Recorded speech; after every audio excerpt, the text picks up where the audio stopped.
Como sabe, pues esta misma semana empezaron pues los foros de consulta convocados por la Semarnat y Conagua para pues revisar lo que va a ser el Plan Nacional Hídrico. Habrá cambios importantes en el tema, por lo menos eso es lo que se espera en lo que se refiere a las concesiones.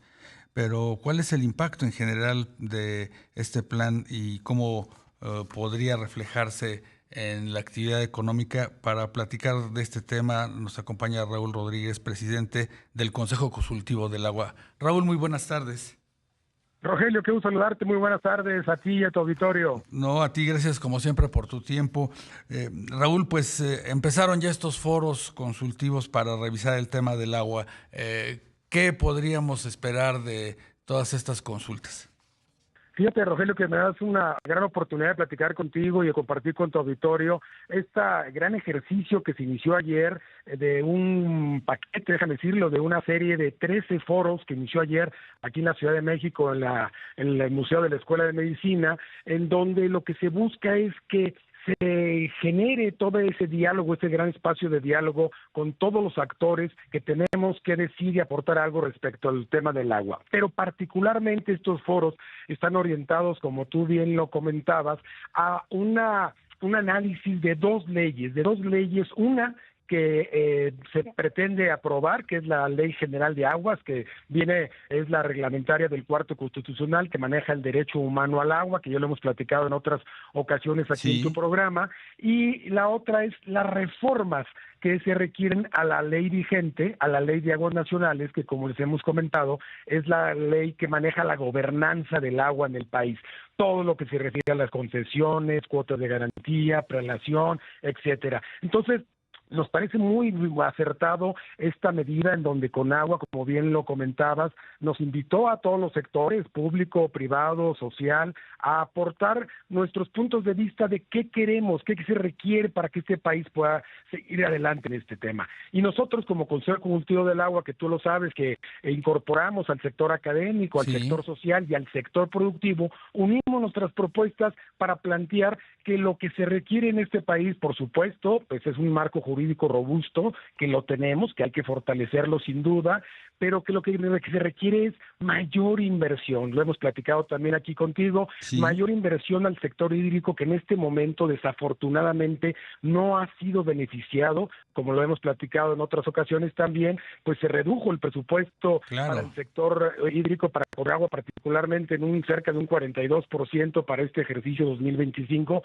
lo cual nos parece muy peligroso, pero en contrasentido nos parece muy interesante que Conagua abra este Parlamento para escuchar las voces y decir qué es lo que se requiere, y que estamos hablando de una nueva Ley General de Aguas que habla de, como decía hace un momento, de reglamentar el Cuarto Constitucional de Derecho Humano al Agua, que los mexicanos, por el hecho de serlo, tenemos ese derecho de tener el acceso a agua limpia y en cantidad suficiente, pero que hay que hacer las inversiones para lograrlo. Nosotros siempre lo hemos platicado y tú lo recordarás, no por decreto, no por obra mágica o por sí mismo una ley, ya sea vigente o nueva, va a resolver el problema del desabasto del agua.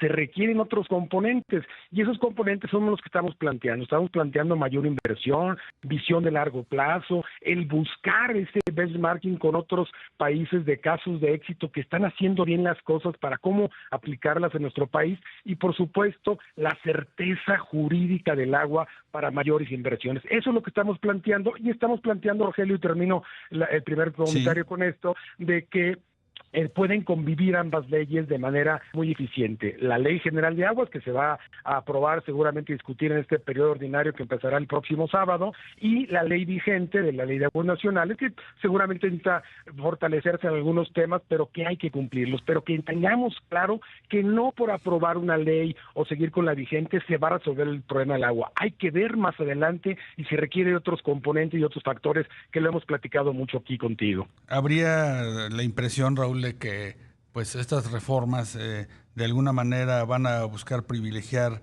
pues el tema social, el tema de acceso al agua para las poblaciones, en contraparte con lo que puede ocurrir con el sector productivo.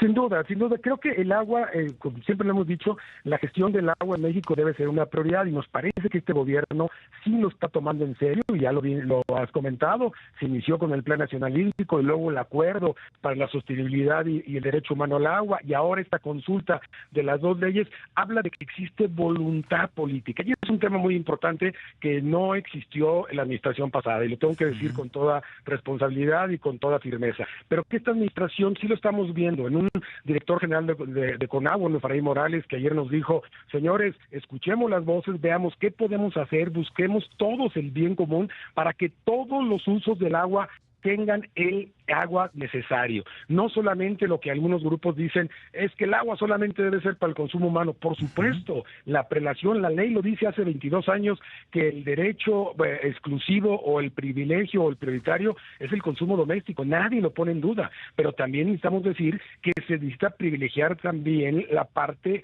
del agua al desarrollo productivo. El agua es una palanca de desarrollo y también hay que darle el agua, pero que hay que buscar cómo es la real distribución.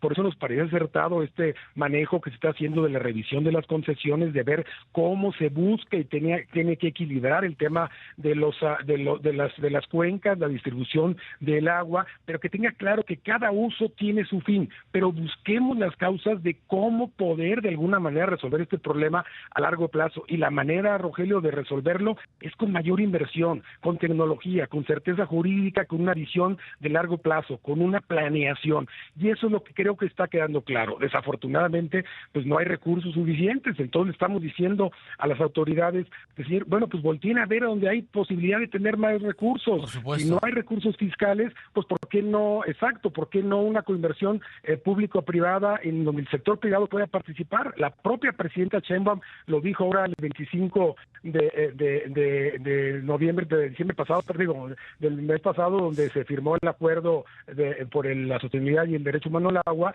con el sector privado y el sector agrario, el sector agrícola, que es el que consume más agua. Decir, señores, vamos a buscar cómo poder invertir más recursos para poder redistribuir bien el agua, y eso es lo que se está haciendo. Nos parece muy acertado cómo se debe atender esas causas en función, como hemos platicado, Rogelio, tú lo recordarás, en base a los usos del agua. El 76% lo consume el sector agrícola, el 14% el público urbano, que es el servicio doméstico, y solo el 5% en la industria autoabastecida y el otro 5% la generación de energía eléctrica. Vamos a buscar ahí esas ventanas de oportunidad de cómo poder fortalecerlo, y el Plan Nacional Hídrico ya lo trae, ya lo contempla un saque, nos parece pequeño, pero bueno, ya es un arranque de la tecnificación del campo en 200,000 hectáreas. Bueno, es un buen arranque, donde se contemplan 16 o 17 proyectos hídricos de gran infraestructura para el país, que todavía no tienen sustento presupuestal, pero se va a buscar en estos próximos años,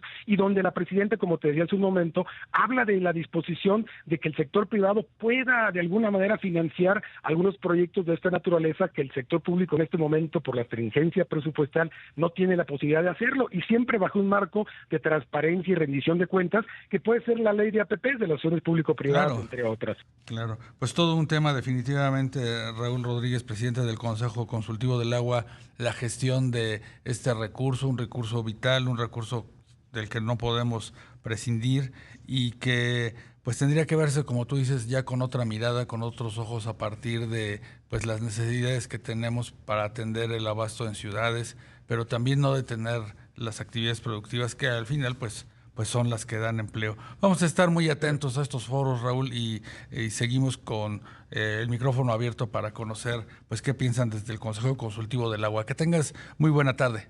Muchas gracias, Rogelio. Gracias a ti y a tu auditorio, y recordemos que el destino ya nos alcanzó y solo el trabajo coordinado podemos resolver los problemas. Te agradezco mucho. Buenas tardes. Gracias, Raúl. Saludos. Hasta luego.